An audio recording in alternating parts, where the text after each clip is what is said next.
Hello and welcome. In today's video, I will be showing you some of the artwork that we have done in my beginner and intermediate watercolor classes that I teach at our local community college.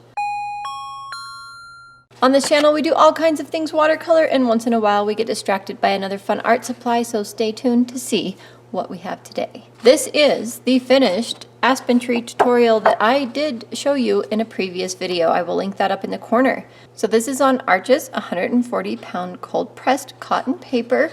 It's very easy to work with. Anyway, check out that video if you want to see exactly how I did this. It's a very fun project, and you can create actually many of these artworks in different colors and whatnot by doing the first one. Yeah, check out the video. You'll see what I mean. However, when I showed you that video, I also showed you that I had like 5 or 6 mini unfinished aspen tree paintings, or birch tree paintings if you will, or silver birch I have learned over in the UK is what they're called, which is a really nice name. I like that a lot. However, I showed you one that I felt was way too soft. So definitely watch that video, okay? I've said that enough. But anyway, the one that was too soft, I went ahead and added some more too. And this is what we came up with for that one. Now this one is on Canson XL paper, which is just a regular cellulose paper, nothing special. But I wanted to kind of keep the soft look to it, but not as soft as it was before. So I just added some of those tree eyes, if you will, and basically gave this some definition, and I actually really love this one. Next we have this one. This is one where I had these trees done, or I think maybe these two done. Anyway, I went back and had a watercolor get together, and I did like these 3 trees, and then they were in a completely different style, if you will, because when you do these trees, you really need to do them all in one sitting. And so I had these really soft trees and then these really stark trees. So then I tried to marry the two together by making these a little more stark, these a little more soft. And this is what I came up with on this one. And this is also on Arches paper, so it's very easy to work on. And then, because I had all this tape, I had to do demos in like 4 different classes for this particular activity. I ended up with a lot of these aspen tree paintings, and I ended up wanting to do this one. Let me move this one under here aside a bit. I wanted to try one with a green background instead of a fall background, and I really love this. In fact, if I hadn't been so tired of aspen trees by the time I was done with this one, I would have wanted to do one with more of a gray-blue background to basically indicate more of a winter scene. But I'm done with aspen trees for now. And again, this is a pretty soft look for aspen trees. The eyes are not that well defined, but I really enjoy this one. It's just, it's a nice change. In fact, let's go get a mat and see what this looks like matted. All right, I have a bunch of different mats stacked up here, so they have a lot of depth. And I got cut when I was digging mats out. I don't know what happened. Anyway, ignore that. This is a bright green mat. Definitely not, probably not the best choice for that, but here is a different kind of a, natural beige mat. That's kind of interesting. I love this one, actually. It's just kind of a green-gray. It looks nice. This one is kind of a brown-green. This one is gray, or actually it's silver, it sparkles. And that's actually kind of appropriate for a silver birch tree. I like that. Dark green, more of a forest green.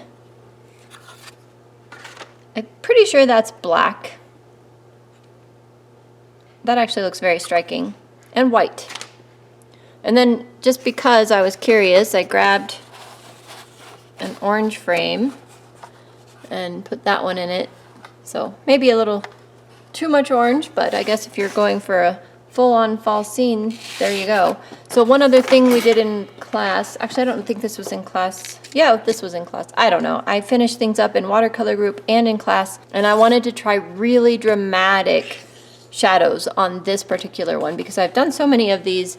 It's fun to try something new. So I made this side really dark, and I think that it looks nice, but I do think it would be more appropriate if it were for a winter scene, not the fall scene. And this is again on Canson XL paper, so you can see the background is just not as smooth and beautiful as you can get it on Arches paper. It's just a big difference. It works and it's fine, but it's not the same.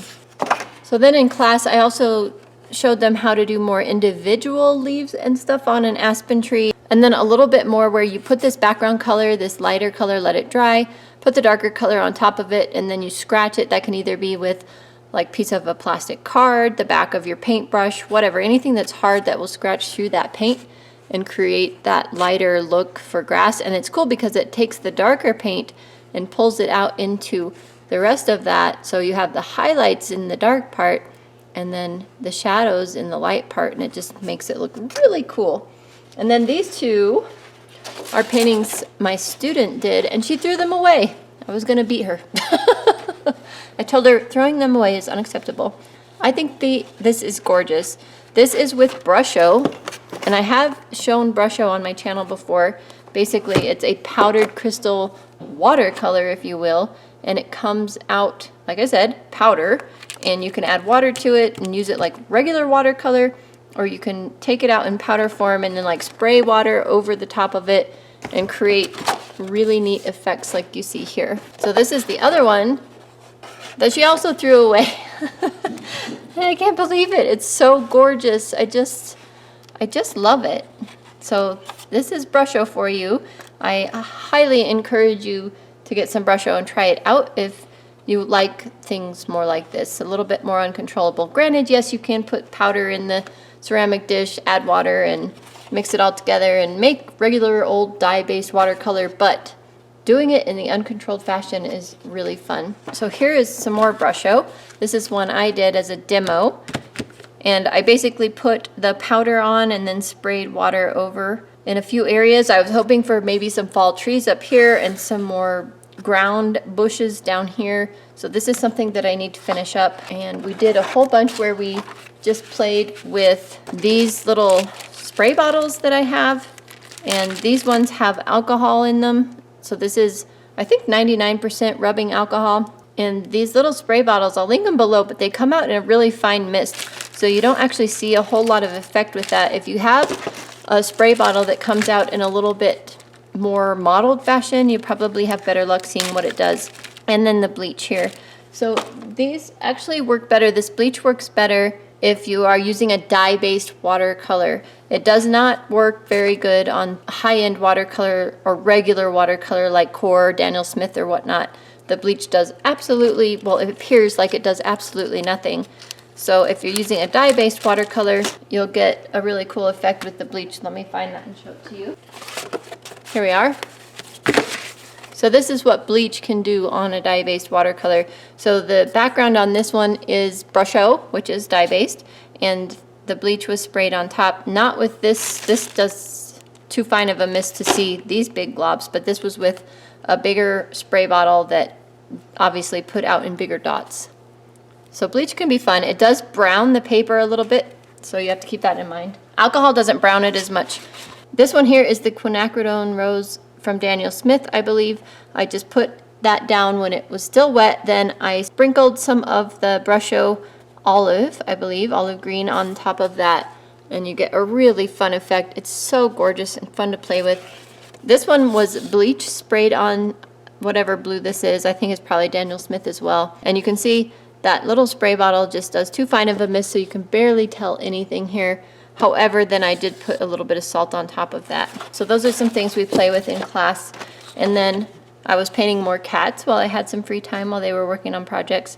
So I tried a couple of different colors, some bright pink cat with the little turquoise belly and all of that. So I'm still playing with cats, but I have pretty well decided that this is my cat winner here. So you'll see that in the channel coming up in the future. So make sure you're subscribed for that.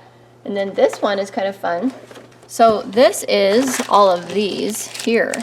Now these little spray bottles I created from liquid watercolors from the Let's Make Art subscription box. Let me show that to you real quick. So these come here, and I haven't subscribed to them in probably over a year or so, and they used to come with these really large bottles of liquid watercolor paint. You can see I filled these little squirt bottles completely full from these, and it's hardly used any of the paint out of here. So now they come with the smaller bottles, which I did explain to you in the Christmas gift ideas or the gift ideas for artists video that I'll link up in the corner. So they can give you extra things like masking fluid and whatnot in your box instead of a lot of paint that you won't end up using.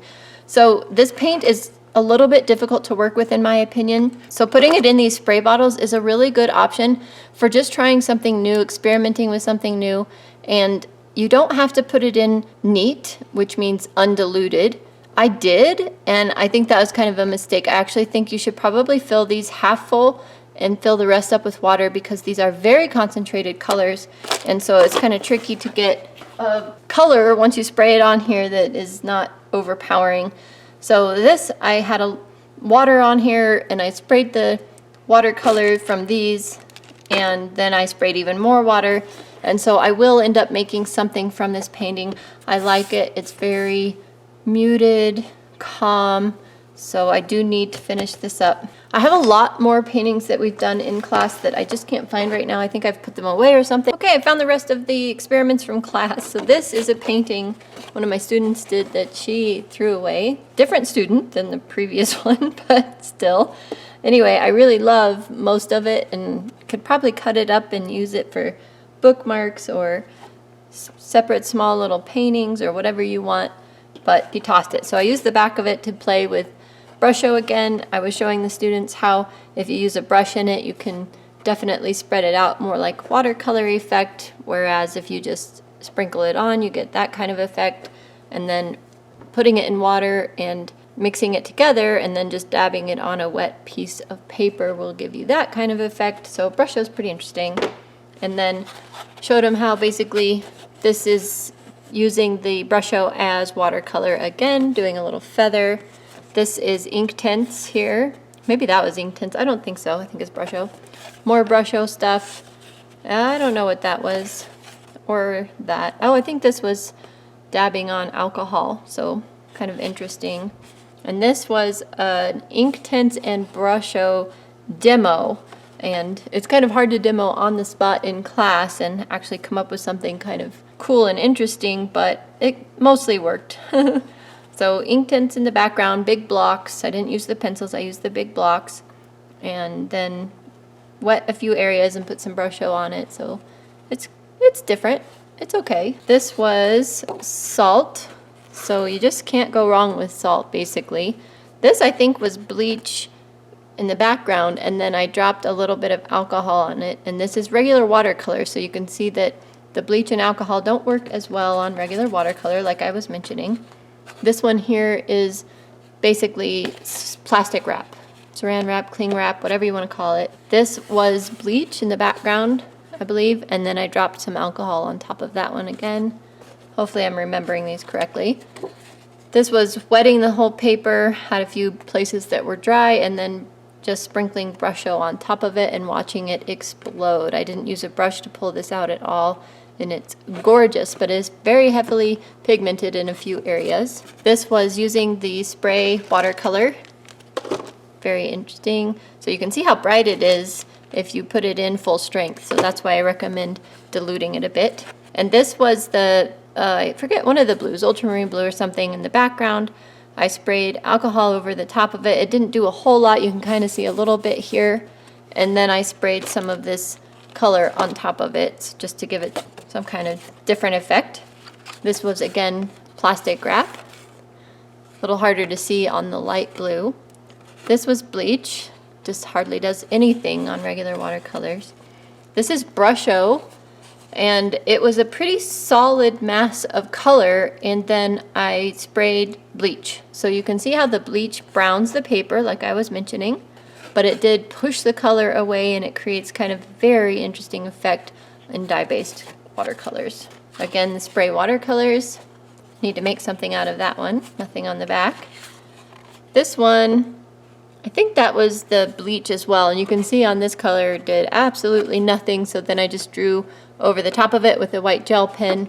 This one was, I don't know, maybe the spray watercolor, I don't really know, but whatever it was behind there didn't work, and so I drew over that one with white gel pen. Salt on this green looked amazing, so just simple salt's probably your best option. This one here was alcohol, and it worked better on this pink color. This is regular watercolor again. This part here though is salt that kind of spilled over from there, so don't look at that, but the rest is alcohol. This one is bleach. Didn't do, I mean it did, it's just that these particular sprayers, as I was mentioning, spray such a fine mist that you'd be better off getting one that is more blobby, and I think that is bleach or alcohol on this blue one as well. But this is the one from just this week. We were painting old wood, and you saw the video. Well, you may not have seen that video, but I did put a video out on this channel about painting bricks and old wood, and then I brought that painting into class along with a whole bunch of other photo references for old wood, and this is as far as I got on this particular one, but it's a fun idea, just kind of metal and old wood clasp, a lock, so a little chain. So I do need to finish this up. I have a lot of stuff from the class that I will need to finish up, and it's actually kind of exciting. I'll have a complete video on my channel about finishing up all this old artwork. For now, I am very excited that I finally finished all these aspen tree paintings. I mean, that was a lot of aspen tree paintings. Wow, I mean, actually this orange looks pretty good on this one. It's kind of bright. Anyway, that was a lot of aspen tree paintings, but I'm so glad that at least I finished those. I have no more aspen tree paintings left to finish up, and that makes me quite happy. So yeah, teaching a watercolor class gets me all kinds of fun stuff that you just never know what you'll come up with, and I love it. All right, guys, thanks so much for joining me today. I hope you have a great weekend, and I will see you in Tuesday's video. Bye for now. Make sure you like and subscribe down below if you're new so you don't miss anything upcoming. I have a lot of really fun watercolor videos coming up. Take care. Bye-bye. So this is on Arches 140-pound cotton pressed.